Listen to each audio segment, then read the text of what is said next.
the 7 healthiest foods you should be eating on a daily basis. And I'm also going to give you 3 additional bonus foods that will complete your entire diet. Most unhealthy foods on the planet raise your insulin, which is called insulin resistance, is at the root of probably 80% of chronic disease out there. In other words, most foods that lower insulin are good, and the foods that raise insulin are super bad for you. So one of the common themes throughout this list is going to be foods that do not increase your insulin, okay? And there are no other foods that I know that will even come close to these 7, or shall we say 10 foods. So let's start with number 1, sauerkraut. You want to make sure you get raw sauerkraut, because if you buy sauerkraut in the store that's on the shelf, that is pasteurized, which means it's heated, and heat or pasteurization is going to destroy the key thing in sauerkraut, which is the microbes. Did you realize that sauerkraut is one of the most powerful probiotics out there? Way better than yogurt, way better than kefir, and way better than most probiotics that you buy from the grocery store. 1 cup of this fermented cabbage provides like 1.9 net carbs. So it barely has any carbs at all. It's a lot of fiber, but a lot of nutrition. Sauerkraut is the most vitamin C dense food out there.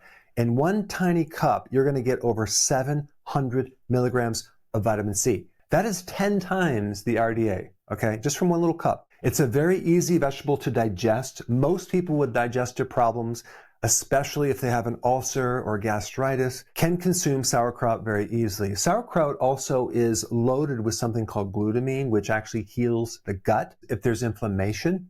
Sauerkraut also is loaded with vitamin K2. Vitamin K2 removes calcium from the soft tissues of the body, including the arteries, including calcium that builds up in your joints. And so apparently the microbes in this sauerkraut make vitamin K2. It's pretty wild. Sauerkraut also is loaded with all sorts of phytonutrients, one being sulforaphane, which normally people think about in broccoli or broccoli sprouts, but it's also in other cruciferous vegetables like sauerkraut, which is basically cabbage. It's not only been studied as having anti-cancer properties, but also can help to put this microbe called H. pylori back in remission. This is the microbe behind ulcers. The real heavy lifter on the sauerkraut is something called vitamin U. The technical name for it is S-methylmethionine. This specific nutrient heals ulcers.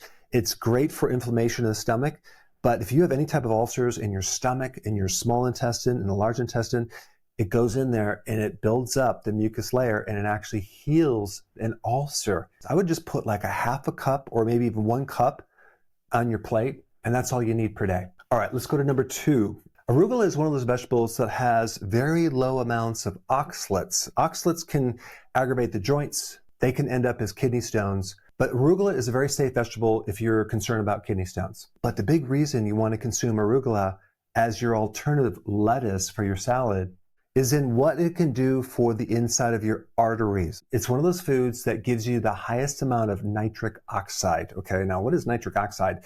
Nitric oxide is a very special compound to help vasodilate the arteries, to keep the blood pressure from going high, to help protect the arteries against inflammation. And I'm not just talking about the circulation around the heart, I'm talking about circulation throughout the entire body. So it's not just good for blood pressure, it's also good for erectile dysfunction.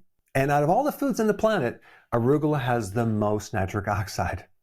The other cool thing about arugula is it has anti-cancer properties because it's a cruciferous vegetable. And of course, I dump a lot of extra virgin olive oil on arugula. And personally, I also add a little nutritional yeast on it because it gives it a little cheese flavor. And nutritional yeast gives you B vitamins, amino acids. And so the combination of why I take it is it tastes good and also it gives me more B vitamins, especially to keep the stress low. Number 3, wild-caught salmon.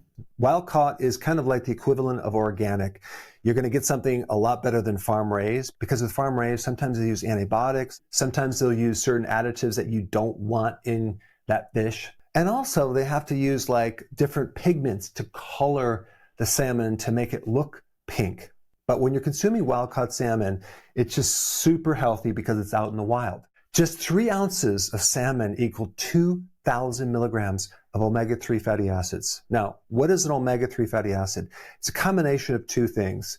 DHA, which is really good to build your brain and your retina to allow you to see, as well as EPA, which is a very powerful anti-inflammatory. So anything related to itis, arthritis, bursitis, tendinitis, inflammation of whatever, you want more omega-3 fatty acids. So if we actually compare salmon fish to cod fish, okay, salmon, and we're talking about 3 ounces, salmon will give you 2,000 milligrams of omega-3. Cod only gives you 171 milligrams. Now, I'm not talking about cod liver oil. I'm talking about the fish, cod. Now, some people are concerned about mercury when they consume fish. Well, you don't have to be with salmon because salmon is loaded with something called selenium. Selenium helps bind with the mercury and helps mobilize it out of the body so it doesn't build up. And further down the list, when I talked about another food with selenium, it's going to blow your mind. One thing about salmon that I always do is I always eat it with the skin on it, okay? The skin has a lot of nutrients, especially right underneath the skin. You have a lot of omega-3 fatty acids. And you have other things too, like collagen. So I would highly recommend you do salmon or other fatty fish at least a couple times a week. Now, I did mention cod, but I didn't mention cod liver. Okay, now what is cod liver? Cod liver is something you can consume in a can. You can buy it online through Amazon or another way, but they actually sell cod liver in a can versus going to the grocery store trying to find it. You're probably not going to find it. So cod liver is the liver of the cod fish. And cod liver is very unique because out of all the foods, including salmon, cod liver has the most omega-3 fatty acids. And omega-3 is so important right now, not just for your heart, just to drive inflammation down, to counter all the high omega-6 fatty acids from the seed oils, because omega-3 compete for omega-6. And so the majority of the population consumes like 1/3 of their calories seed oils. And so we need a lot more omega-3 to balance that out. And if we're talking about nutrient-dense foods, yes, you have organ meats, you have liver and things like that. A lot of people don't like those organ meats, especially liver, including myself. Even though it's good for me and I want to like it, I just can't eat it. But I can do cod liver. It's like pudding. I like the texture. I like the taste. So there's some unique things about cod liver, okay? First of all, it comes in cod liver oil, which is another thing super high in omega-3. But I wouldn't actually drink the oil or your gallbladder is going to feel very heavy. So I would just eat the cod liver in the oil and not drink the oil. But if I were to compare cod liver to salmon, cod liver has a lot more omega-3. And it's fattier too, but the fat that you get is very, very good for your brain, for your nervous system, and for your heart. And just as a side note, the 2 things that don't increase insulin, fiber, which is in here, and fat, okay? So that would be fatty salmon and cod liver, which is fattier than a lean fish. Several years ago, I did a video on canned products like this. And in my mind, I assumed, without testing, if you heated these foods up like they do, that would destroy the omega-3 fatty acids, okay? That was in my mind, never tested it, so I did a video on that.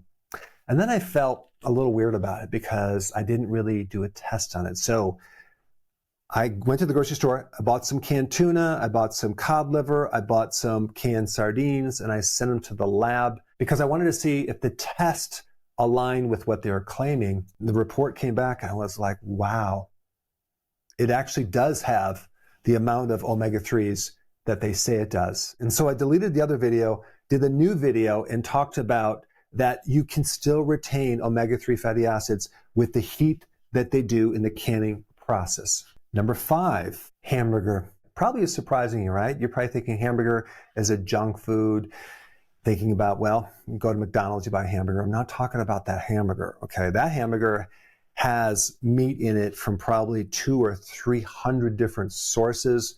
The quality's not that great. I'm talking about a grass-fed hamburger.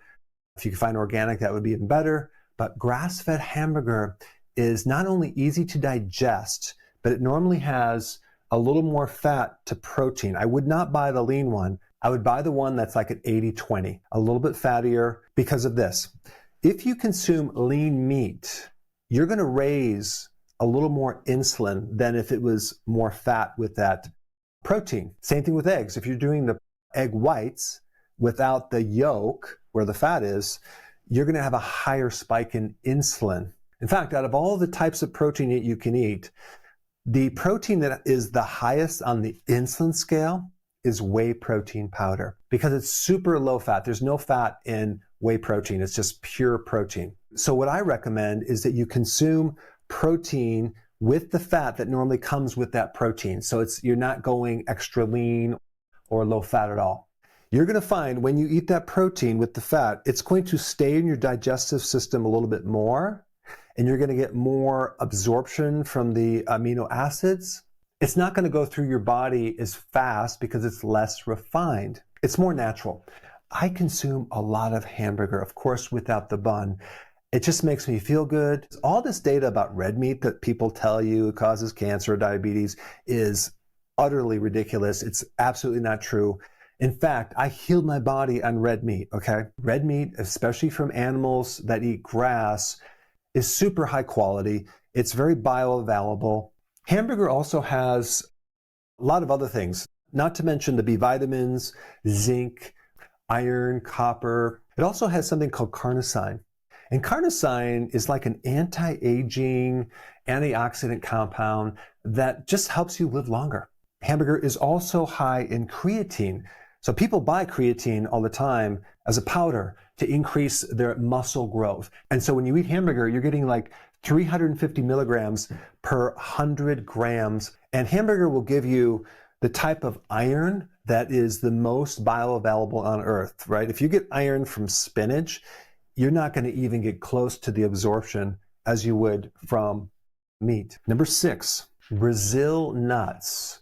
I wouldn't recommend consuming a lot, 1 or 2 per day. Now, what the heck is so special about a Brazil nut? Well, out of all the food on planet Earth, Brazil nuts have the most selenium of any food on planet Earth. So the next question is, what's so special about selenium? First of all, it can help your thyroid, help T4 convert to T3, the active form of the thyroid hormone. A lot of people with hypothyroidism, not that they don't have enough iodine, it's they don't have enough selenium because it's not very prevalent in the soils. It's not in the food like it used to be. A lot of the fertilizers that we use don't let selenium go into the plant. And if it's not in the plants or the animals, it's not going to end up in our bodies. So if you suffer from a selenium deficiency, the thyroid's going to suffer, number 1. But number 2, and this is a big one, this is huge. If you've checked out on my video, just check back in right now because this is like the most important part of this entire video. What selenium does for your immune system is mind-blowing. Certain T cells, specifically the T helper cells, cannot work without selenium. T helper cells, that's like the command center of your immune system. That is like the Pentagon over the military. If you don't have that high-level control to tell the troops to deliver certain weaponry against certain pathogens, viruses, and cancer, then you're going to be very vulnerable and susceptible to having problems like AIDS, for example. AIDS is a condition where you don't have your immune system. Did you realize there's a huge correlation between selenium deficiency and susceptibility to AIDS? And there's also a lot of data by increasing selenium in improving the complications of AIDS. One of the most common conditions on planet Earth right now, which is autoimmune diseases, and there's a lot of them. Hashimoto's, lupus, rheumatoid arthritis, MS. These people with these conditions are suffering from either a selenium deficiency or a vitamin D deficiency. Both of them work hand in hand. A lot of men and women who have low selenium have problems with testosterone. Realize if you're female, testosterone turns into estrogen. The estrogen that you have comes from testosterone.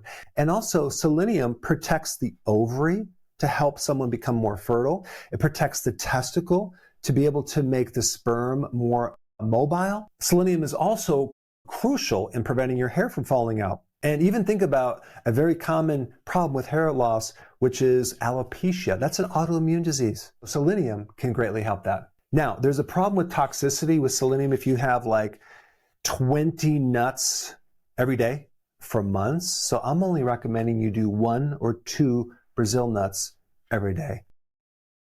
Extra virgin olive oil First of all, it's going to help you extract a lot of the phytonutrients from the salad you put it on, if you're going to use arugula or romaine or leafy greens.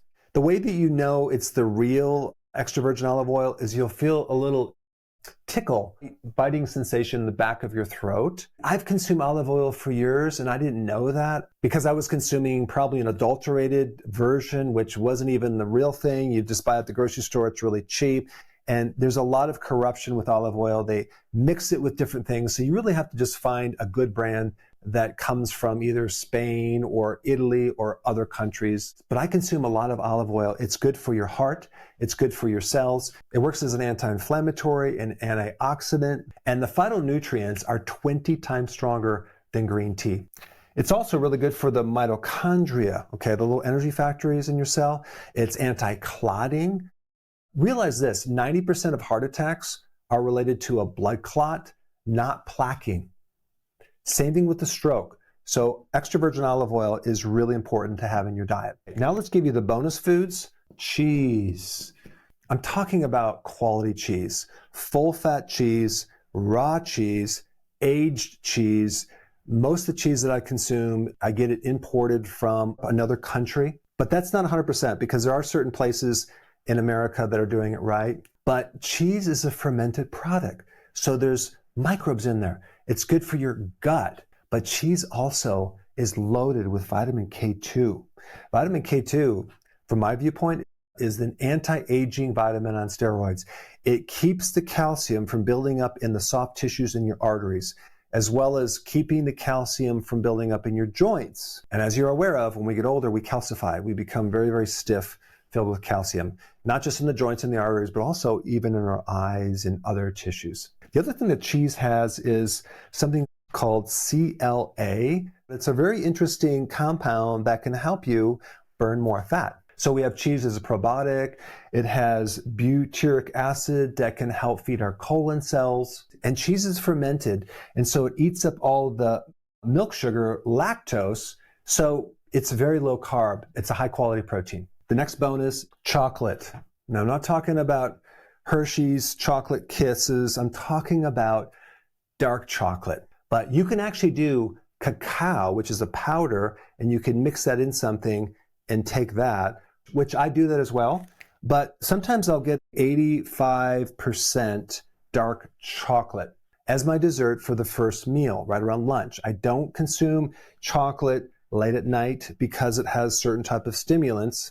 But what's in chocolate is amazing. It's loaded with polyphenols. It'll increase your nitric oxide, that compound that's a vasodilator in the arteries that helps your circulation, just like arugula. But the more I study this dark chocolate, it's mind-blowing on all the different cool effects that it has. Some people will say, you better not consume this dark chocolate because it's high in oxalates, and oxalates can lead to kidney stones. But there's one mineral, it's loaded in chocolate, that has high affinity for these oxalates, and it can connect to neutralize oxalates, and that is magnesium. Magnesium is one of the master controllers of calcium, keeping calcium in check. Magnesium is very deficient in a lot of people.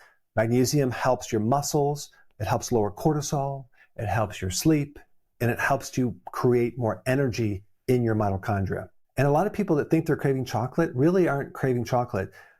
Your microbes are craving chocolate, and it's sending signals to the brain, eat chocolate. And yes, there is a small amount of sugar, but there's like 6 net grams of carbs, which is on the low side, because if you're in the ketogenic diet, you want it below 50. So an extra 6 is not too bad. You can pretty much go for a walk and burn that off very easily.